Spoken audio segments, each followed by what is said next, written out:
जैन भाई। तो which reason for disqualifying DV and withheld in CPU examination. ठीक है, तो पहला तो रीज़न यही है कि आपके डीवी में डिस्क्वालिफिकेशन होने का, कि अगर आपके डॉक्यूमेंट जो हैं वो गड़बड़ हैं तो आपको डीवी में आउट कर देंगे। दूसरा रीज़न विथहेल्ड होने का ये है कि अगर आपने कोई भी ऐसे फॉर्ज डॉक्यूमेंट जो हैं वो प्रोड्यूस किए, ठीक है, तो जो डिपार्टमेंट है वो एसएससी को बताएगा, एसएससी जो है आपको सीपीयू एग्ज़ाम से, एसएससी के एग्ज़ाम से विथहेल्ड कर देगा। ठीक है, फिर आप एसएससी के एग्ज़ाम नहीं दे पाओगे। ठीक है, मेडिकल के कलर ब्लाइंडनेस से खरीदे बच्चे, भाई आपका ये जो डाउट है ये मेरे को समझ में नहीं आया, एक बार दोबारा फिर से किसी और वीडियो में लिख देना, मैं बता दूंगा। आगे sir, minimum safe score for SC category for any post. SC category for any post तो आपको ना 295 से लेके 300 के बीच में, मतलब एस्टिमेटेड बता रहा हूँ और काफ़ी सेफ स्कोर बता रहा हूँ, इतना लेके आओ आप, सेफ़ हो, you are very safe. CPF वालों को ट्रेन पे डिस्काउंट मिलता है, बट उसी तरह फ़्लाइट पे भी डिस्काउंट मिलता है क्या, कैसा है बता दीजिए, complete details for both train and flight. अच्छा देखो भाई, ट्रेन का सिनेरियो ये है कि सीएपीएफ, आप सीपीओ की तैयारी कर रहे हो, सीपीओ एसआई की, तो एसआई को जो है वो ट्रेन में टीयर 2 लागू है, टीयर 2 में रिजर्वेशन लागू है। तो आप जब आप ऑफिशियल ड्यूटी में होते हो, ठीक है, ऑफिशियल ड्यूटी के काम से इधर उधर जाते हो, तो आपको जो है बटालियन या आपका जो डिपार्टमेंट है वो छुट्टी और टिकट जो है वो खुद करके देगा ऑन ड्यूटी। ठीक है, आपको टिकट करने की कोई ज़रूरत नहीं। तो ये तो हो गया ऑफिशियल वर्क। दूसरा, जब आप लीव पर जाते हो छुट्टी पर, तो आपको एक टाइम का आना जाना, ठीक है, वन टाइम जर्नी, ठीक है, जिसमें आना और जाना दोनों इंक्लूड है, और दूसरी बार का जर्नी पीरियड, मतलब आना और जाना दोनों इंक्लूड है, ये आपका टिकट जो है आने और जाने की वो आपके बटालियन से जो डिपार्टमेंट है वो करके देगा, उसमें कोई दिक्कत नहीं। तीसरा है कि बस 2 ही बार देते हैं क्या, तो नहीं भाई, फिर उसके बाद जो है अगर आपको छुट्टी जानी है तो आप टिकट जो है वो अपने पैसे से फिल मतलब बुक करते हो, और उसके बाद आप आते हो और एलटीसी फॉर्म फिल करते हो, लीव ट्रैवल कंसेशन। ठीक है, लीव ट्रैवल कंसेशन, तो जितना भी आपने खर्च किया होगा, ठीक है, ट्रैवलिंग में, तो वो सारा सारा क्लेम हो जाता है और आपके बैंक अकाउंट में आ जाता है। ठीक है, तो ये तो हो गया ट्रेन का। ऊपर से फ़्लाइट की बात करते हैं तो बीएसएफ या दूसरी फोर्सेस के लिए जो प्राइवेट एयरलाइंस है, जैसे इंडिगो वगैरह हो गई, ठीक है, तो सीएपीएफ या फोर्सेस पर्सनल के लिए 50% डिस्काउंट वगैरह रखती हैं। ठीक है, बीएसएफ की कुछ फ्री फ्लाइट भी चलती हैं जिनमें बीएसएफ पर्सनल को फ्री में आने जाने की सुविधा है।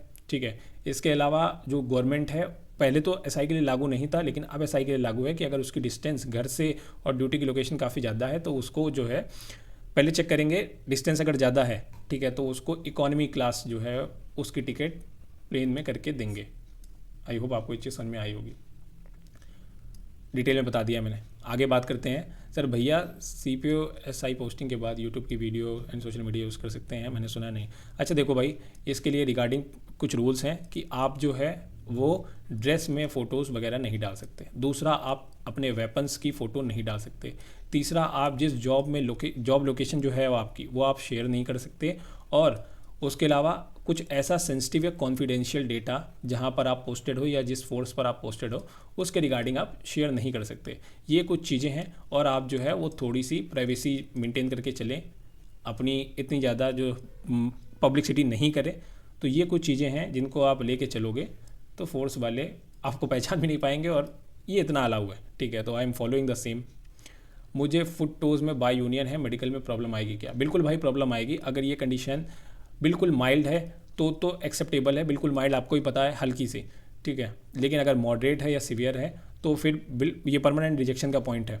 ठीक है, टेम्प्रेरी रिएक्शन नहीं है, परमानेंट रिएक्शन है, और वो भी डॉक्टर के ऊपर डिपेंड करता है। अगर माइल्ड कंडीशन में भी वो अगर आपको रिजेक्ट कर दे, पीआर दे दे, तो फिर आप आरएमई के लिए आओगे, इतने दिन वेट करोगे, उसका कोई फ़ायदा नहीं होगा। ठीक है, तो एक बार प्री मेडिकल चेकअप करवा लेना और दिखा लेना कि कंडीशन कितनी सीवियर है। उसके अलावा बात करते हैं सीपीओ, सीएपीएफ के साथ सीपीओ या किसी एक पर फोकस करना चाहिए। भाई देखो, सीएपीएफ के पेपर में क्या है कि आपको जीएस का काफ़ी बड़ा रोल है। उसके अलावा पेपर 2 में आपकी जो एनालिटिकल स्किल है ना, उसको भी आपको डेवलप करना पड़ेगा। अगर एनालिटिकल स्किल डेवलप नहीं करोगे, आपको राइटिंग प्रैक्टिस करनी है, तो बिना एनालिटिकल स्किल डेवलप किए काफ़ी सारी रीडिंग, काफ़ी सारा थॉट प्रोसेस, ठीक है, ये बिना डेवलप किए आप सीएपीएफ के पेपर में सक्सेस नहीं हो सकते। उसमें जो है वो मैथ्स का, ठीक है, और रीजनिंग का पेपर 1 में केवल 20 क्वेश्चन आते हैं, 15 से 20 क्वेश्चन डिपेंड करता है यूपीएससी पर, और इंग्लिश के पेपर 2 में 10 क्वेश्चन आते हैं और एक कॉम्प्रीहेंशन आता है। ठीक है, तो इतना आप केवल मिनिमल सा पार्ट है इसका। और जब अगर हम सीपीओ एसआई की बात करें तो इसका काफ़ी ज़्यादा वेटेज है, और जीएस में आप पेपर 1 के लिए आपको पढ़ना है, जिसमें आप थोड़ा बहुत भी पढ़ के ठीक ठाक स्कोर लेके और यहाँ पर मैक्सिमम खींच सकते हो, ठीक है। तो अगर आपको लग रहा है कि आपका ये पोर्शन स्ट्रॉन्ग है और आप इस पर मेहनत कर सकते हो तो आप यही करो, या आपको लगता है आप CPO-SI के लिए ये पोर्शन आपका स्ट्रॉन्ग है तो आप इस पर मेहनत करो। 2 नाव पे सवार होना I think is not a ठीक ठाक चीज़। तो आप देख लो आपकी प्रिपरेशन क्या कहती है और आप मेहनत करने के लिए तैयार हो या नहीं, ठीक है। Take a very thoughtful decision, अच्छा खासा सोच के लोगों से डिस्कस करके फिर डिसीजन लेना आप। चलिए आगे बढ़ते हैं। सर GD में मेरा फाइनल सिलेक्शन हो जाएगा, GD में 129 मार्क्स, CPO में 130 मार्क्स, क्लियर है और मेंस एंड मेडिकल के लिए छुट्टी मिल जाती है, प्लीज़ इन्फॉर्म। बिल्कुल मिल जाएगी। जब आप ज्वाइनिंग के टाइम में, जब आप डिपार्टमेंट ज्वाइन करोगे तो आप उनको इंटीमेट करोगे कि मैंने ये एग्ज़ाम दे रखा है, CPO हो गया, CGL हो गया, और उसकी जो है वो आप स्टेजेस बताओगे कि सर ये स्टेजेस कंप्लीट हो गई हैं और ये स्टेजेस जो हैं वो पेंडिंग है।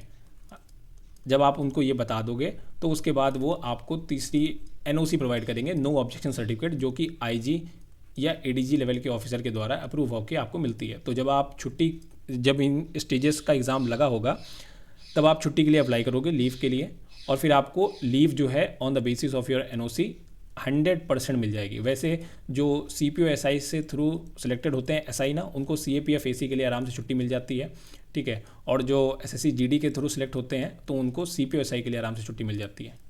इसमें कोई दिक्कत नहीं है, डिपार्टमेंट खुद कहता है कि आप आगे बढ़ो, जाके एग्ज़ाम दे के आओ। तो सर CISF SI की फ़ाइनल कट ऑफ कितनी जा सकती है?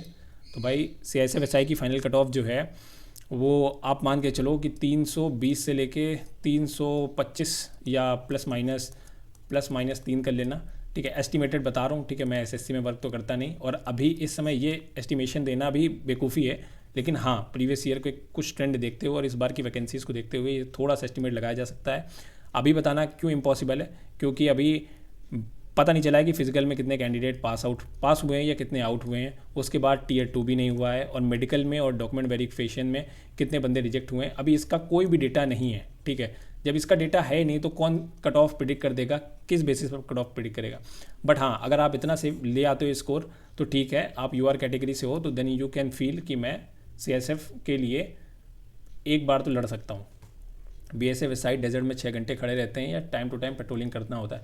भाई SI है वो, ठीक है, वो 6 घंटे की उसको स्टैंडिंग ड्यूटी लागू नहीं है। तो जो constable GD SSC GD exam से रिक्रूट होकर आते हैं वो बॉर्डर पर खड़े होते हैं, बहुत बहुत ब्रेव शोल्डर्स होते हैं भाई, लिटरली सलूट है इनको।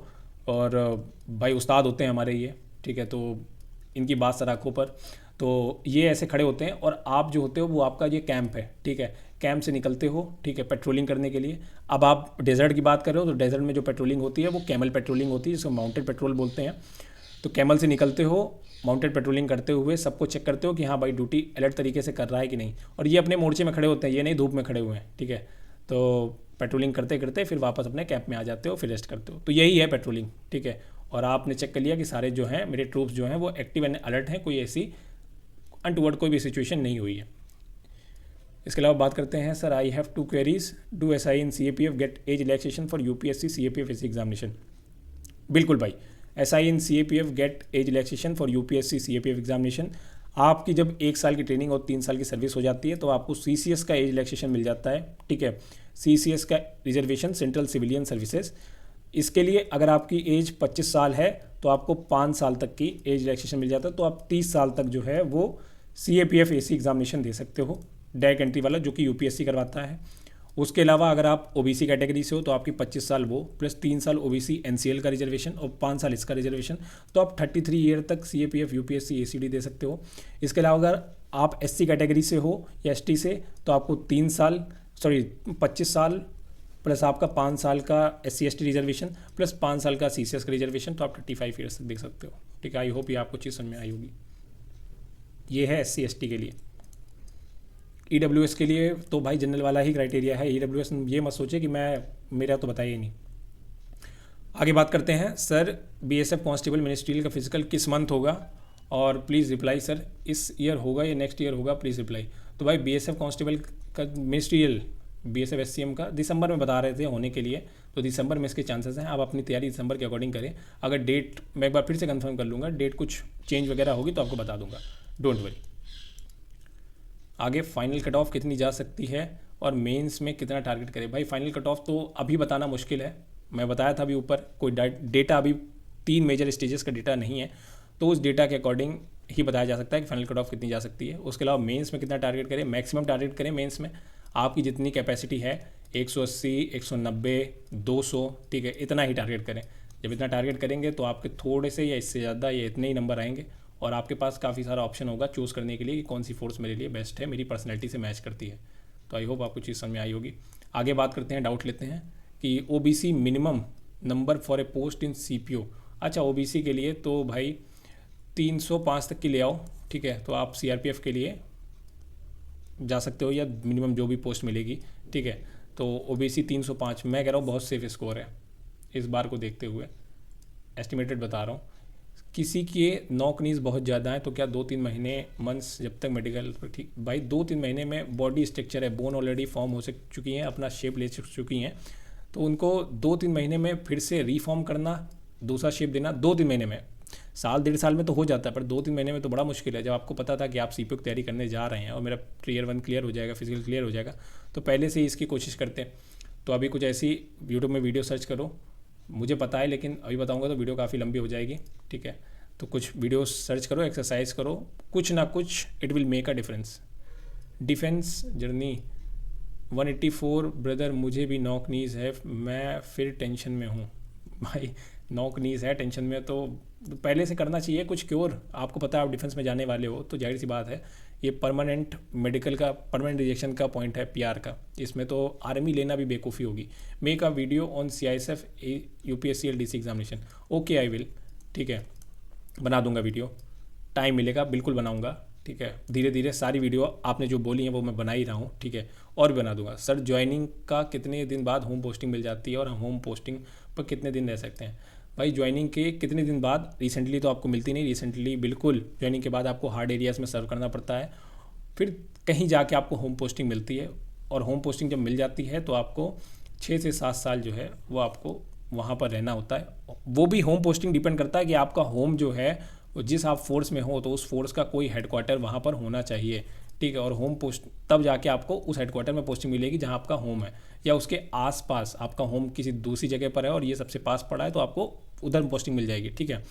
इसके अलावा कितने टाइम तक रह सकते हैं, तो 6 से 7 साल तक रह सकते हैं। और होम पोस्टिंग मिलने के भी क्या क्या चांसेस हैं, अगर आपकी सर्विस काफ़ी ज़्यादा हो गई है, ठीक है, मैक्सिमम सर्विस हो गई है, तो लास्ट में कॉन्सुलेशन ग्राउंड में आपको जो है वो होम पोस्टिंग मिल जाती है, ठीक है, सर्विस की लेंथ अगर मैक्सिमम हो गई है। दूसरा, आपके फैमिली में कोई ऐसी प्रॉब्लम हो रखी है जो आपके जाए बिना सॉल्व नहीं हो सकती, कुछ ऐसी मेडिकल कंडीशन किसी की, या कुछ भी ऐसी सिचुएशन जो आपके जाए बिना नहीं टैकल की जा सकती, तो आपको होम पोस्टिंग मिल जाती है। और तीसरा, आपने कुछ कोर्सेज, डेपुटेशन या ऐसा कुछ किया हो जिससे आपको इस हेडक्वार्टर में पोस्टिंग मिल जाए, या आपकी बटालियन जो है जिस उसका मूवमेंट हो गया हो ऐसी जगह पर जहाँ पर आपका घर हो, तो आपको होम पोस्टिंग मिल जाती है।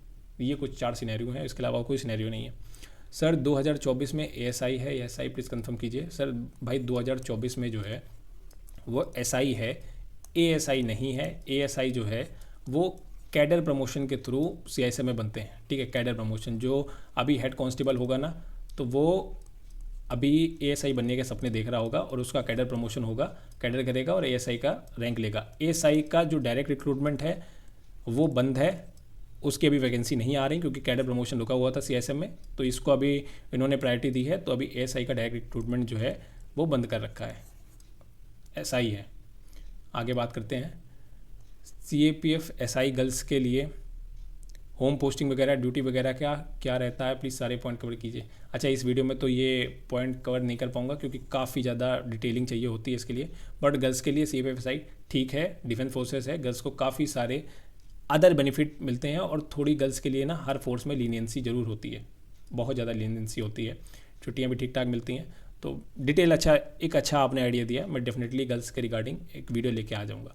भैया फिजिकल में फुट फिंगर को कैसे चेक करते हैं, और वेरिकोज है उसे कैसे चेक करते हैं, लास्टली सबसे ज़्यादा किस चीज़ में मेडिकल में रिजेक्ट करते हैं?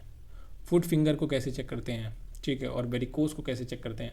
तो भाई जो है तुम्हारा डॉक्टर 8 से 10 बंदों को अपने सामने खड़ा कर लेता है, ठीक है, और उसके साथ उनके एक असिस्टेंट होते हैं, ठीक है, वो या तो असिस्टेंट उन सबके पास जाएगा, बंदों के पास, ठीक है, और उन सब अपने नोट पैड में लिखता जाएगा कि इसको ये प्रॉब्लम है, ऊपर से नीचे तक की आपको सारा चेक कर लेगा, या तो डॉक्टर जाएगा और वो एक एक को चेक करता रहेगा। तो काफ़ी सारे बंदे रहेंगे, तो इतना डीपली नहीं चेक किया जाएगा फुट फिंगर, आपकी जो पैर की उंगलियां हैं उसी को ऐसे नॉर्मली देख लिया जाएगा, बस ऐसे ही चेक करेंगे। वेरिकोज वेन आपको पीछे टर्न करवा देंगे और आपसे कहेंगे कि अपने जो पैर की उंगलियां हैं उनके बल पर आप खड़े हो जाओ, ठीक है, तो आपकी वेरिकोज वेन वैसे चेक कर लेंगे, don't worry.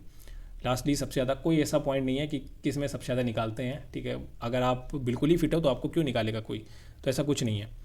Sir please bring second part of CDS strategy. Oh हाँ यार, CDS स्ट्रेटजी का सेकंड पार्ट रह गया भाई। काफ़ी सारी चीज़ें हैं जो दिमाग से निकल जाती हैं, काफ़ी सारी चीज़ें मैनेज करना बहुत मुश्किल है, but trying to do the things, ठीक है।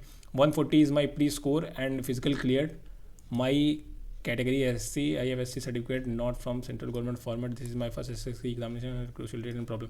अच्छा, मैंने DV के रिगार्डिंग एक वीडियो बना रखी है भाई, उसमें मैंने सारे जो भी हैं डाउट आपके ले रखे हैं, एक बार उस वीडियो को गो थ्रू करें, उसमें जो मैंने आपको डॉक्यूमेंट बता रखे हैं उनको DV में जाने से पहले आप ज़रूर बनवा लें। और मैं लिटरली बता रहा हूँ, वो आप डॉक्यूमेंट आप लेके जाएंगे साथ में, ठीक है, कुछ ना होने से बढ़िया कुछ आप अपने साथ लेके जाएं, कंसीडर कर लिए जाओगे, ठीक है, आपको प्रोविजनल स्टेटस मिल जाएगा, आपको रिजेक्शन नहीं मिलेगा। तो अगर बिल्कुल ही खाली हाथ जाओगे तो आपको रिजेक्शन मिल जाएगा, तो मेरी ये बात गार्ड मान के एक बार मान लो, ठीक है, बिल्कुल लेके जाओ।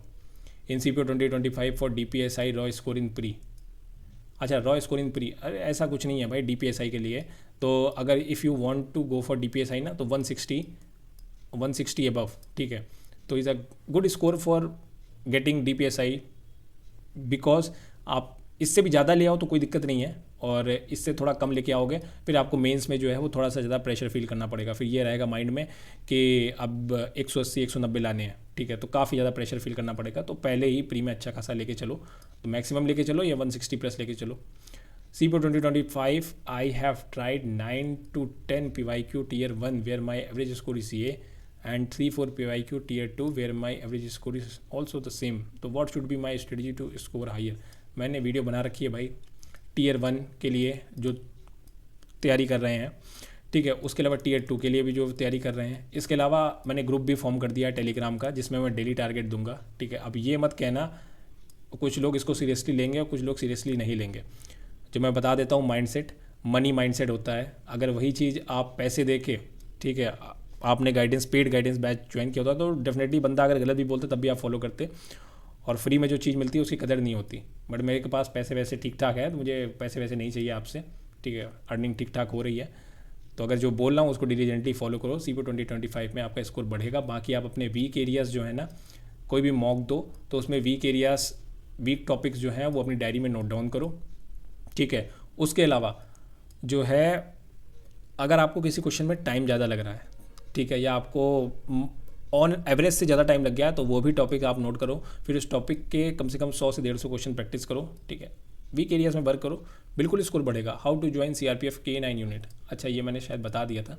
देखो भाई, CRPF के आप किसी बटालियन में होगे, ठीक है, K9 बेसिकली डॉग यूनिट है, ठीक है, जैसे BSF में NTCD है, तो K9 स्नाइफर डॉग होते हैं, तो BSF में NTCD है, national training centre for dogs, ठीक है, और CRPF में DBTS है, ठीक है, DBTS dog breeding training centre, ये शायद ये बेंगलुरु में है, और जो NTCD है वो ग्वालियर में है। तो यहाँ पर जो है वो K9 स्नाइपर डॉग्स की ट्रेनिंग होती है। तो सबसे पहले वो डॉग कोर्स के लिए जो आपकी बटालियन होगी, यूनिट में जो होगी, वहाँ पर कोर्स आएगा कि आपको जाना है, आप अपनी विलिंगनेस दे दो, ठीक है, उस कोर्स के लिए। फिर आप डॉग कोर्स में जाओगे, अच्छी खासी ग्रेडिंग लेके आओगे, फिर आपको DBTS में पोस्टिंग मिल जाएगी। एंड आप अगर आपने कोर्स में अच्छा खासा कर रखा होगा तो आपकी DBTS में पोस्टिंग हो जाएगी, और फिर आप जो स्नाइपर डॉग्स की जो ट्रेनिंग होती है K9 की, फिर आप उनकी ट्रेनिंग करवाओगे। उसके अलावा हर एक यूनिट में स्नाइपर डॉग्स होता है, तो ऐसी कोई पर्टिकुलर यूनिट नहीं है कि कोई पर्टिकुलर यूनिट हो जहाँ पर K9 डॉग्स ही हो, ठीक है, बाकी DBTS में उनकी ट्रेनिंग होती है। आई होप आपको चीज़ जो है क्लियरली समझ में आई होगी। सर मेरा SC क्रूशियल डेट के बाद बना हुआ है, कोई प्रॉब्लम होगा SSGD में एक्सेप्ट कर लें CPO मेंस में? भाई बिल्कुल एक्सेप्ट कर लेंगे, डोंट वरी। बाकी जो मैंने आपको डॉक्यूमेंट बताए हैं, एक DV वाली वीडियो बनाई है, वो वीडियो को गो थ्रू करो, और उसमें जो मैंने चीज़ें बताई हैं, जो डॉक्यूमेंट बताए हैं, उनको आप जाने से पहले, ठीक है, उन डॉक्यूमेंट्स को लेके जाओ। आप खाली हाथ जाओगे और आप कुछ लेके जाओगे तो आपको रिजेक्ट नहीं करेंगे, आपका जो कैंडिडेचर है वो प्रोविजनल कर देंगे, ठीक है, बाकी रिजेक्ट नहीं करेंगे, ले ही लेंगे। फोर्सेस बैठी हुई है, आप फोर्स को दे दिया है DV करने के लिए, तो फोर्सेस इतनी जल्दी रिजेक्ट नहीं करती, प्रोवाइडेड आप कुछ लेके गए हो अपने साथ। ओबीसी क्रूशियल डेट का समाधान बताया। तो भाई डीवी, एक डीवी के रिगार्डिंग वीडियो बना रखी है, और उस वीडियो जो है ना उसका लिंक भी मैं दे दूंगा डिस्क्रिप्शन में, तो डिस्क्रिप्शन में दे दूंगा, आई बटन ऊपर रहेगा उसमें भी दे दूंगा, जरूर उसको जाके देखना, और जो जो बताया है पूरा समाधान बताया उसको जाके देखना और वो समाधान जो है फॉलो करना। सर मेरा एक क्वेश्चन है, प्लीज़ क्लियर माई डाउट। मेरे मम्मी पापा दिल्ली में रहते हैं, ओके सर, अपनी वाइफ के साथ जो है क्वार्टर में रहूँगा, तो क्या मुझे मम्मी पापा के लिए यहाँ दिल्ली का आचार्य मिलेगा, क्योंकि मम्मी पापा दिल्ली में साथ रहना चाहते हैं, अगर नहीं मिलेगा तो उस केस में दिल्ली का आचार्य कैसे क्लेम कर सकते हैं? ओके देखो भाई, एचआरए के रिगार्डिंग बहुत सारे डाउट्स हैं, उनको मैं क्लियर कर देता हूँ। एचआरए जो है वो आपको तब मिलता है, कुछ कंडीशन है एचआरए की, अगर आप बैचलर हो, ठीक है, और अगर आप मैरिड हो, ओके, और तीसरी कंडीशन है कि अगर आप बैचलर हो, ठीक है, यहाँ आप बैचलर हो और आपके पेरेंट्स जो हैं वो आप पर डिपेंडेंट हैं, ठीक है, पेरेंट्स, मदर पेरेंट्स आप पर डिपेंडेंट हैं, मतलब मम्मी पापा दोनों में से किसी की भी गवर्नमेंट जॉब नहीं है, पेरेंट्स की गवर्नमेंट जॉब नहीं है, तो वो आप पर डिपेंडेंट है। तो जिस एरिया में वो रह रहे हैं, दिल्ली में रह रहे हैं, तो दिल्ली के हिसाब से आपको 30% जो है बेसिक पे का एचआरए मिलेगा। आई होप आपको चीज़ समझ में आई होगी। दूसरी कंडीशन ये कि जब आपके पेरेंट्स जो हैं वो गवर्नमेंट जॉब में हैं, मम्मी या पापा दोनों में से कोई भी, तो पेरेंट्स, मान लीजिए पापा है तो पापा पर मम्मी डिपेंडेंट है, ठीक है, और आप जो है वो पापा पर डिपेंडेंट थे, लेकिन अब आप पापा पर डिपेंडेंट नहीं हो क्योंकि आपकी जॉब लग चुकी है, ठीक है, तो अब आप बैचलर हो, आप पर कोई डिपेंडेंट नहीं है, सिंपल सी ये बात। तो आपको जो एचआरए मिलेगा वो आपकी जॉब लोकेशन के अकॉर्डिंग मिलेगा। आई होप आपको ये चीज़ समझ में आई होगी। तो जॉब लोकेशन जो फोर्सेस की होती है वो मैक्सिमम जो होती है जेड कैटेगरी सिटीज़ में होती है, तो आपको बेसिक पे का 10% मिलेगा। अब आप मैरिड हो, ठीक है, जो आपकी वाइफ है वो आप पर डिपेंडेंट है, अगर वाइफ आपकी डिपेंडेंट है आप पर तो आपको एचआरए मिलेगा, और जिस सिटी में दिल्ली में रखना चाहते हो तो दिल्ली के हिसाब से मिलेगा, तो 30% बेसिक पे का मिल जाएगा। अब मान लो जो वाइफ है, ठीक है, वो वर्किंग है, वाइफ जो है वो वर्किंग है, तो वाइफ या आप, वो आप पर डिपेंडेंट है नहीं, वाइफ या आप दोनों में से कोई भी एक एचआरए क्लेम कर सकता है एक दूसरे को अपने ऊपर डिपेंडेंट दिखा के। आई होप आपको ये चीज़ समझ में आई होगी। तब आप या आपकी वाइफ जो है वो एचआरए क्लेम कर सकते हैं, दोनों में से कोई एक, ठीक है। उसके अलावा जब आप क्वार्टर लेते हो, ठीक है, तो क्वार्टर लेते हो तो उस कंडीशन में एचआरए नहीं मिलता है, क्योंकि आप गवर्नमेंट अकोमोडेशन में रह रहे हो, तो कोई एचआरए नहीं मिलेगा। मदर पेरेंट्स भले ही दिल्ली में रह रहे हों, ठीक है, पर एचआरए नहीं मिलेगा क्योंकि आपने क्वार्टर फैसिलिटी अवेल कर रखी है। पूरा क्लियरली डाउट समझा दिया काफ़ी डीप में। मेडिकल में कितने परसेंट स्टूडेंट अप्रॉक्स बाहर हो जाते हैं, एक रफ आइडिया? अच्छा भाई, एक वीडियो बनाई है डेटा एनालिटिक्स करके सीपीओ का, ठीक है, उस वीडियो को देखो, आप खुद ही बता दोगे कितने परसेंट जो बंदे हैं वो मेडिकल में बाहर हो जाते हैं। रफ आइडिया क्या, आप एकदम एक्यूरेट आइडिया उसको देख के बता सकते हो। अभी तो मेरे पास, मैं वो डेटा भूल गया, ठीक है, तो लिंक दे दूंगा डिस्क्रिप्शन में, उसके अलावा आई बटन में भी पिंग कर दूंगा वो वीडियो, जाके जरूर देखना। Special commando force in CAPF and how to join NSG from CAPF। ये कोई बंदा आया बढ़िया, special commando force in CAPF। तो भाई अच्छा, ये स्पेशल लगा दिया है तो अलग क्वेश्चन बन जाएगा, कमांडो फोर्स इन CAPF ये अलग क्वेश्चन बन जाएगा, और दोनों को मिला के एक अलग क्वेश्चन। तो भाई आपने स्पेशल फोर्सेस बोल दिया है, ठीक है, स्पेशल कमांडो फोर्स, तो CAPF में केवल एक ही स्पेशल कमांडो फोर्स है, ठीक है, वो है आपकी कोबरा CRPF की। उसके अलावा NSG भी है, ठीक है, तो ये आ गई स्पेशल फोर्सेस की कैटेगरी CAPF में। आई होप आपको चीज़ समझ में आई होगी। बाकी इसके अलावा कमांडो फोर्स हैं CAPF में काफ़ी सारी, हर एक CAPF की अपनी अलग कमांडो फोर्स है। जैसे BSF की हो गई क्रोकोडाइल क्रीक कमांडो, जिनको बोलते हैं क्रीक कमांडो, गुजरात में इनका डिप्लॉयमेंट होता है, गुजरात में सर क्रीक एरिया में, ठीक है, तो क्रीक कमांडो हो गए। इसके अलावा ऐसा नहीं है क्रीक एरिया में ही होता है, मोस्टली यहाँ पर होता है, बाकी बंगाल में भी होता है, सुंदरबन में भी बहुत सारी जगह पर होता है, मोस्टली सर क्रीक्स एरिया में होता है, सुंदरबन और गुजरात। बाकी CRPF की बात कर लें हम, तो CRPF में हमारा कमांडो फोर्स कोबरास, ठीक है। CISF की बात कर लें तो CISF में निंजा कमांडो, ठीक है। तो आई होप आपको चीज़ समझ में आई होगी। बाकी SSB की भी कमांडो बटालियन है, ITBP की भी है, ITBP, ठीक है, नाम मैं अभी शायद नहीं जानता या भूल गया हूँ, ठीक है। तो सबकी अपनी अपनी कमांडो बटालियन है। NSG कैसे ज्वाइन कर सकते हो? फिजिकली फिट हो आप, NSG 4 साल की आपकी सर्विस कंप्लीट हो चुकी है, जिसमें 1 साल की ट्रेनिंग और 3 साल की सर्विस। आपका SR जो है बिल्कुल नीट एंड क्लीन है, उसमें कोई भी डेड एंट्री नहीं है, आपकी सर्विस रिकॉर्ड काफ़ी अच्छा है, ठीक है। तो आपको जब NSG के लिए आपकी यूनिट में मैसेज आएगा तो आप अपना नॉमिनेशन फिल करोगे, अपनी विलिंगनेस दोगे, फिर NSG के लिए जाओगे। तो 2 दिन का पहले वो टेस्ट लेते हैं, ठीक है, जिसमें फायरिंग टेस्ट होता है और एफपीटी वगैरह, बीपीटी, रनिंग वगैरह, फिजिकल टेस्ट जो है वो आपको करवाया जाता है। उसमें आपने उनके जो सेट स्टैंडर्ड हैं उनको फॉलो कर दिया, उनको कंप्लीट कर दिया, तो फिर आप जो है वो फर्दर ट्रेनिंग के लिए जा सकते हो। ठीक है, तो इसके पहले आपका इंटरव्यू भी लिया जाता है, आपसे काफ़ी सारे क्वेश्चन भी पूछे जाते हैं, तब जाके एनएसजी में आपको डेपुटेशन मिलता है। ठीक है, आने के बाद काफ़ी सारी चीज़ें जो हैं वो डीपली समझ में आ जाएंगी, डोंट वरी। सीपीओ प्री में 151, how many numbers to obtain to get a job, अरे भाई 151 है यार, काफ़ी अच्छे नंबर हैं। तो 180 190 लेके आओगे तो then you will be having multiple chances, ठीक है, कि to choose the best force for you. ठीक है, CRPF, CISF, SSB, ITBP, even Delhi police में भी आप अपनी एक पोस्ट सिक्योर कर सकते हो। Comparison between BSF and CRPF, जब मेरे से कोई ये बोलता है ना तो मेरे को लगता है कि ये जो बंदा है उतना ज़्यादा एनालिटिकल इसके अंदर एबिलिटी नहीं है। कंपैरिजन किस बेसिस में, आप ये बताओ। या तो आप ये लिखो कि कंप्लीट कंपैरिजन, तो मैं समझ जाऊंगा कि हर चीज़ में बंदा कंपैरिजन मांग रहा है। सीआरपीएफ, बीएसएफ, भाई दोनों सिमिलर फोर्स हैं। सीआरपीएफ है, बीएसएफ है। सीआरपीएफ के पास कोबरा है, ठीक है, एसडीजी है, स्पेशल ड्यूटी ग्रुप जो पीएम की सिक्योरिटी करता है। इसके बाद आरएएफ है, आरएएफ की काफ़ी सारी बटालियन है। इसके बाद सीआरपीएफ के पास क्यूएटी है, क्विक एक्शन टीम, वैली क्यूएटी बोलते हैं, जो वैली में काउंटर टेररिज्म ऑपरेशन को डील करती है। वहीं बीएसएफ के पास अपनी खुद की कमांडो फोर्स यूनिट है, ठीक है, क्रिक कमांडो बोलते हैं इसको। बीएसएफ के पास खुद की एयर विंग है, वाटर विंग है, आर्टिलरी है, ठीक है। आर्मी ऑप्स कंट्रोल के अंदर बीएसएफ भी काम करती है। फॉरेन डेपुटेशन जो है, यूएन डेपुटेशन जो है वो बीएसएफ को मिलते हैं। तो बीएसएफ है ना, बीएसएफ कम है ना सीआरपीएफ कम है। काफ़ी ज़्यादा यहाँ आपको variety of opportunities and experience gain करने को मिलेगा, और काफ़ी ज़्यादा यहाँ भी गेन करने को मिलेगा। तो on what basis you want comparison, ये आप क्लियरली लिखो। बाकी ओवरऑल जो कंपैरिजन की वीडियो है मैं लेके आऊँगा, don't worry. Is there any pre medical centre in Delhi NCR, भाई ये मेरे को नहीं पता है, ठीक है। मैं आपको पर्सनली मैसेज कर दूंगा, रिप्लाई कर दूंगा आपको, मैं चेक करके देखूंगा, जो भी अच्छा रहेगा ठीक ठाक वो मैं बता दूंगा। अदरवाइज़ आप देखना, अपने सोर्सेज से पता करना, अपने नेटवर्क में देखना, ठीक ठाक कोई सेंटर दिखे तो वहाँ पर जाके प्री मेडिकल चेकअप करवा लेना। सबसे कम वर्कलोड किस फोर्स का है भाई? सबसे कम वर्कलोड तो काफ़ी फोर्सेज में है और काफ़ी ज़्यादा है, ठीक है, कम की तो बात ही नहीं है। तो ये मान के चलो कि आपको मैक्सिमम वर्कलोड करना है तो करना है, ठीक है। तो ऐसी कोई फोर्स नहीं जिसमें सबसे कम वर्कलोड है। किसी में किसी थिंग के रिगार्डिंग वर्कलोड है तो किसी में किसी चीज़ के रिगार्डिंग वर्कलोड है।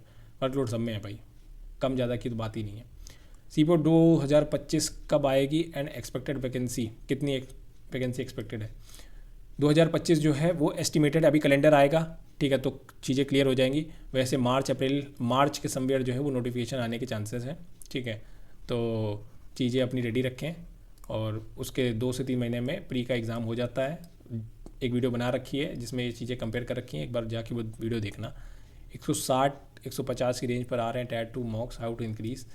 जब आप मॉक देते हो तो कुछ ऐसे क्वेश्चन जो आप छोड़ देते हो, जो आपको नहीं आते, वोकैबुलरी हो गई, ग्रामर हो गई, रीडिंग कॉम्प्रीहेंशन हो गया, कुछ ऐसी चीज़ें जो आप छोड़ देते हो। दूसरा, कुछ ऐसी चीज़ें जिनको आप सोचने में काफ़ी टाइम लगाते हो। इंग्लिश जो है वो हर एक क्वेश्चन नॉर्मल सा वोकैबुलरी का 20 से 30 सेकंड में आ जाना चाहिए, एरर का 30 से 40 सेकंड में आ जाना चाहिए। अगर आप काफ़ी ज़्यादा एवरेज से काफ़ी ज़्यादा टाइम लगाते हो तो आपको वो चैप्टर जो है वो नोट डाउन करने चाहिए, they are your weak areas, ठीक है। तो अपने वीक एरियाज़ पर आप वर्क करो, ज़्यादा से ज़्यादा रीडिंग करने की कोशिश करो। इंग्लिश जो है ना वो लैंग्वेज ही है, ठीक है, अच्छे से मार्क्स आ जाएंगे, डोंट वरी। सीपीओ 2025 की वैकेंसी कब तक आएगी, अभी बताया भाई ऊपर। जय हिंद sir, as a CDS aspirant I am good at English as a subject, and even score 70+ in CDS exam, English exam. However, my problem is that my math is weak. I struggle to increase my speed, and when I try to practice previously done question, I wasted a lot of time just trying to recall how to solve them. How can I improve my math to get a decent score in the CPO 2025 examination? ये देखो, जो AI है Google का, और YouTube में जो AI back channel जो coding कर रखी है वो खुद ही रिप्लाई दे देता है, ठीक है। इसमें क्लिक करो, रिप्लाई दे दिया, बढ़िया है। तो अच्छा भाई देखो सुनो, सीडीएस में, अच्छा सीपीओ एग्ज़ाम के लिए पूछ रहे हो, ओके भाई। सीपीओ एग्ज़ाम में तो मैथ बहुत क्रूशियल रोल प्ले करता है, ठीक है। इंग्लिश में आप अच्छा स्कोर करोगे, वो मेंस में, प्री में भी करोगे, लेकिन मैथ्स में और जीएस में ठीक ठाक स्कोर करना पड़ेगा, रीजनिंग में भी। तो मैथ्स में क्या है, किसी एक, अगर आप स्ट्रगल कर रहे हो तो किसी एक टीचर का पेड कोर्स लो, पहले काफ़ी सारी टीचर्स जो हैं मैथ्स के, उनके यूट्यूब चैनल में उनका पढ़ाने का तरीका रिव्यू करो, ठीक है। जिसका तरीका समझ में आता है उसका पेड कोर्स लो, ठीक है। और जितनी हो सके उतनी प्रैक्टिस करो। जब आप मॉक टेस्ट देते हो तो वो क्वेश्चन जो आपको नहीं बन पाते, वो चैप्टर, वो टॉपिक्स नोट डाउन करो, ठीक है। तो अब वो आपके वीक एरियाज हो गए। और वो क्वेश्चन जिनको आप बनाने के लिए एवरेज से ज़्यादा टाइम लेते हो दूसरों से, वो भी आपके वीक एरियाज हो गए, उनको भी नोट डाउन करो। और पर चैप्टर 100 क्वेश्चन की प्रैक्टिस करो, उनके फॉर्मूलाज अच्छे से रिवाइज करो, ठीक है। यूट्यूब में काफ़ी सारे फॉर्मूला रिवीजन की वीडियो मिल जाएंगी, इतनी रट जानी चाहिए। उसके अलावा आप कैलकुलेशन पर वर्क करो, मैंने बना रखी है, ठीक है। टीयर 1 CPO 2025 के रिगार्डिंग ये वीडियो बना रखी है, एक बार मैथ की स्ट्रेटजी उसमें देख लो। आई होप चीज़ें जो हैं वो ठीक ठाक आपको समझ में आएंगी। बाकी बना दूंगा एक स्ट्रेटजी इसके रिगार्डिंग अलग से। सर दिल्ली पुलिस SI कितनी ज़्यादा हाइप क्यों है? सब ये कहते हैं कि DPSI लो, बाकी सब ऐसे ही है। मुझे नहीं पता भाई DPSI क्यों इतनी हाइप है। DPSI जो है मैं बता देता हूँ कि एक तो दिल्ली में रहती है, और अगर आप दिल्ली के हो तो आप के लिए बेस्ट है। अगर आप दिल्ली NCR वगैरह के आसपास के, हरियाणा, ठीक है, उत्तराखंड, UP इस एरिया के हो तो आपके लिए दिल्ली पोस्टिंग बेस्ट है। ऊपर से थोड़ा सिविलियन फैब्रिक में का नेचर है इसका, ठीक है, सिविल जॉब टाइप की है, क्योंकि आप दिल्ली में फ्लैट लेते हो और अपने थाने से वापस अपने फ्लैट से अपना थाना, तो एक तरह से सिविलियन फैब्रिक भी मिल गया। वहाँ दिल्ली में अच्छे खासे आपके कनेक्शन भी बन जाते हैं, दोस्त वगैरह भी बन जाते हैं, फ्रेंड सर्कल भी ठीक ठाक हो जाता है, आपका सोशल लाइफ ठीक ठाक हो जाता है, फैमिली लाइफ भी ठीक ठाक हो जाएगी, क्योंकि आप फैमिली को अपने साथ रखोगे। तो ये सारी चीज़ें भी दिल्ली पुलिस में पॉसिबल है। तो इसलिए लोग जो हैं वो दिल्ली पुलिस को इतना हाइप बना रखा है। उसके अलावा एक अदर सोर्स ऑफ इनकम का भी काफ़ी ज़्यादा हाइप बना रखा है, लेकिन भाई वो डिपेंड करता है पर्सन टू पर्सन कि उसका ज़मीर अलाउ करता है कि नहीं करता है। यही सब चीज़ें हैं, इसीलिए हाइप बना हुआ है। बाकी जो मज़ा फोर्सेस की नौकरी में है वो दिल्ली पुलिस में नहीं है, और जो दिल्ली पुलिस में है वो फोर्सेस में नहीं है, ठीक है। पुलिस है, फोर्स है। भैया category wise vacancy expected cut off बताओ। भाई अभी नहीं बताई जा सकती, अभी मेडिकल नहीं हुआ है, ठीक है, DV नहीं हुआ है, और अभी जो फिज़िकल हुआ है उसके रिगार्डिंग कोई डेटा भी नहीं आया हुआ है। तो ये तीन मेजर जो स्टेजेस हैं, ठीक है। Tier 2 में तो ऑलमोस्ट पता है कि 95% जो बंदे हैं वो पेपर देने आते हैं, उसमें से 90% जो बंदे हैं वो क्लियर कर ले जाते हैं, ठीक है। तो वो तो एस्टिमेटेड लगाया जा सकता है। बाकी ये जो मेजर स्टेजेस हैं इनमें जहाँ रिजेक्शन के काफ़ी ज़्यादा चांसेस है, अच्छे मार्क्स वालों को रिजेक्शन हो जाता है। तो अभी इसके रिगार्डिंग कोई डेटा नहीं है, तो कट ऑफ अभी प्रिडिक्ट करना इम्पॉसिबल है, और कोई प्रिडिक्ट करता है तो भाई वो प्रचंड पंडित है। Sir is there any chance for internal departmental promotion in GD like other department to get a SI post in short time 2-4 years specially? भाई प्रमोशन से अगर आप SI बनते हो, ठीक है, कांस्टेबल से SI, तो आपको बहुत टाइम लग जाएगा, 25 साल से ज़्यादा टाइम लग जाएगा आपको SI बनने में। उम्र चली जाएगी, नौकरी कंप्लीट हो जाएगी, और लास्ट के 4-5 साल या 3-4 साल आप SI बन पाओगे। इसके अलावा एक एग्ज़ाम होता है SI LTC करके, ठीक है, जो हर एक CPO का डिपार्टमेंट लेता है, ठीक है, SI LTC। तो ये आप देते हो, जिस 4 साल के बाद 1 साल की ट्रेनिंग प्लस 3 साल की service, clean service record, medical category shape 1, ठीक है। तो फिर आप ये एग्ज़ाम देते हो और 4 साल के बाद आप SI बन जाते हो, ठीक है। तो चाहे वो ITBP हो, चाहे दूसरी CAPF हो, आप SI बन जाओगे। Comparison between Delhi SI and CRPF SI on what basis? मैं वही पूछता हूँ, ऑन व्हाट बेसिस? या तो लिखो फुल कंपैरिजन बिटवीन, ठीक है, तो उसके रिगार्डिंग एक वीडियो लेके आ जाऊँगा, लेकिन ऑन व्हाट बेसिस लिखो तो उस बेसिस पर मैं कंपैरिजन करके बता दूंगा। भाई ये बताना मुश्किल है। UP police constable versus CRPF SI, एक तो क्वेश्चन ही ऐसे पूछ लिया, यहाँ कांस्टेबल पूछा है, यहाँ SI पूछा है, बट भाई ऑन व्हाट बेसिस, ठीक है, आप किस बेसिस पर कांस्टेबल का SI से कंपेरिजन चाहते हो, ठीक है। फैमिली लाइफ चाहते हो तो फैमिली लाइफ, अगर आप यूपी में ही पोस्टेड हो और आप जिस जिले के उस जिले में भी आपको पोस्टिंग नहीं मिलेगी, ठीक है, आप जैक वैक जैसे लगा के यहाँ पर आओगे वैसे जैक लगा के यहाँ पर आओगे, समझ रहे हो। साइड इनकम की बात करते हो तो साइड इनकम में यूपी पुलिस कांस्टेबल, तो भाई वो आपका ज़मीर अलाउ करता है, ठीक है। उसके अलावा आप रैंक की बात करते हो तो ये जीत जाता है। बहुत सारी चीज़ें हैं, कंपैरिजन आपको किस बेसिस पर चाहिए। सर प्लीज़, अरे यार कमेंट तो ख़त्म ही नहीं हो रहे। सर प्लीज़ रिप्लाई, मेरा CPO का लास्ट अटेम्प्ट है, फिजिकल क्लियर है, मैंने प्री मेडिकल बोला था, उन्होंने टंग टाई है, करवाओ सर्जरी, ऑपरेशन लिप जो है वो स्लिप है, स्टैमर, एक बार बताओ मुझे क्या करना चाहिए, मेडिकल में जाना चाहिए? भाई अगर आपको लगता है कि आप स्टैमर नहीं करते हो, आपको सीवियर टंग टाई नहीं है, तो ऐसी किसी की बात पर ध्यान नहीं देना है, बेवजह ऑपरेशन वगैरह नहीं करवाना है। 1-2 डॉक्टर से और कंसल्ट करो, अगर वो बताते हैं कि आपको सीवियर टंग टाई है तभी ऑपरेशन कराओ, मॉडरेट टंग टाई है तभी ऑपरेशन कराओ, अदरवाइज ऐसे ऑपरेशन कराने की जरूरत नहीं है। और डोंट वरी, टंग टाई इतना वगैरह ये इतना डिटेल में सीपीओ में चेक नहीं करते। तो मेरी मानिए, अगर आपको सीवियर नहीं है, आप जीभ बिल्कुल ही नहीं फोल्ड कर पाते और आपको सीवियर नहीं है, तो मत चाहिए ऑपरेशन करवाने के लिए। सीपीओ में इतना हाइप नहीं बनाना है मेडिकल का, क्योंकि मेडिकल इतना डीपली नहीं करते हैं जितना एयरफोर्स में करते हैं। एसएसबी एसआई फैमिली फैसिलिटी, अगर 100 यूनिट है तो अप्रॉक्स कितनी में, 100 यूनिट है तो 100 में आप जो है वो फैमिली रख सकते हो। क्वार्टर 100 के 100 में होते हैं, ठीक है, आप फैमिली रख सकते हो। आप यहाँ मान लो ये आपकी यूनिट है, आपको यहाँ पर क्वार्टर मिल गया, आपने यहाँ पर फैमिली रख ली, आपकी ड्यूटी की लोकेशन ये है, ठीक है, यहाँ आप ड्यूटी कर रहे हो बॉर्डर में, फैमिली मीट के लिए आप यहाँ पर आओगे, अपनी फैमिली से मिलोगे और दोबारा फिर एक दिन या कुछ घंटे के बाद या 2 दिन, डिपेंड करता है आपके ऊपर वाला सीनियर आपको कितनी देर के लिए छोड़ता है, फिर आप चले जाओगे। फिर आप हफ्ते में वीक में 1 से 2 बार जो है वो आप आओगे फैमिली से मिलने के लिए और फिर वापस चले जाओगे। ये तो हुआ जब आप यूनिट में रखते हो। दूसरा, एसएसबी फैमिली फैसिलिटी, तो घर के पास अगर आपका घर जो है वो भूटान और यूपी से लगता है, भूटान और नेपाल के बॉर्डर से जो डिस्ट्रिक्ट लगते हैं जहाँ एसएसबी डिप्लॉय है वहाँ पर है, तो कहीं ना कहीं आपको पोस्टिंग जो है घर के पास मिल सकती है, don't worry. Sir CPO sir 2025 की वैकेंसी, जिन बच्चों का मैथ्स वीक है उन बच्चों से कौन से टॉपिक करने चाहिए, 25 से 30 मार्क पक्के हो जाए। ठीक है भाई, ये बता दूंगा, I will get back to you, ठीक है, ये बता दूंगा। अभी एक वीडियो लेके आऊँगा, उसमें डेफिनेटली ये बता दूंगा, ठीक है। मैथ्स में काफ़ी लोगों के डाउट आ रहे हैं, तो ये चीज़ मैं क्लियर कर लूँगा, थोड़ा मुझे एनालिसिस करना पड़ेगा।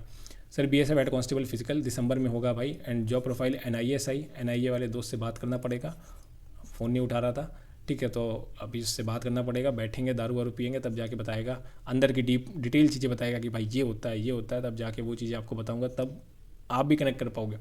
एसएसजीडी ज्वाइन करना है, 2025 में ट्रेनिंग से छुट्टी मिलेगी सीपीओ प्रोसेस के लिए, प्लीज़ बताइए, बहुत परेशान हो। बिल्कुल मिल जाएगी। आप जो है वो डिपार्टमेंट ज्वाइन करने के बाद एनओसी फिल करोगे और अपने डिपार्टमेंट को बताओगे कि मैं सीपीओ एग्ज़ाम के कौन कौन से स्टेजेस में मैंने कंप्लीट कर लिए हैं, कौन कौन से स्टेजेस जो है रिमेनिंग रह गई हैं। डिपार्टमेंट आपको एनओसी दे देगा, जो कि आईजी या एडीजी लेवल के ऑफिसर्स के द्वारा साइन होके आती है। फिर आप लीव फॉर्म भरोगे जब आपका एग्ज़ाम लगा होगा, और on the basis of your NOC आपको छुट्टी मिल जाएगी, don't worry. Which is better, CRPF SI और आईटीबीपीएसआई फॉर समवन फ्रॉम, ये देखो ये कितनी अच्छी चीज़ लिखी है इसने। यही मैं चाहता हूँ कि आप ऐसे डिटेलिंग में क्वेश्चन पूछो तो लगे कि हाँ सीपीओ की तैयारी करने वाले सबऑर्डिनेट्स जो हैं वो क्वेश्चन पूछ रहे हैं, ठीक है। समवन फ्रॉम उत्तराखंड, अगर उत्तराखंड से है तो उसके लिए मेरी जो पर्सनल राय है, ठीक है, मैं आईटीबीपी चूज़ करता, क्योंकि आईटीबीपी के काफ़ी सारी बटालियन जो हैं वो उत्तराखंड में है, बहुत सारी बटालियन है। एक मैंने आईटीबीपी का पार्ट 1 बना रखा है, तो उसमें ज़रूर आप देखें कौन कौन सी जगह में आप उत्तराखंड में पोस्टिंग पा सकते हैं।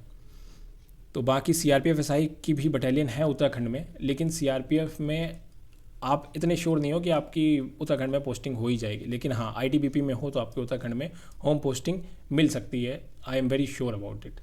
तो मैंने सारे डाउट आप लोगों को क्लियर करे, काफ़ी अच्छे से क्लियर किए। अगर किसी का और कोई डाउट है तो फिर से किसी वीडियो के नीचे कमेंट करो, मैं डेफिनेटली लेके आ जाऊँगा। ठीक है भाई, जय हिंद।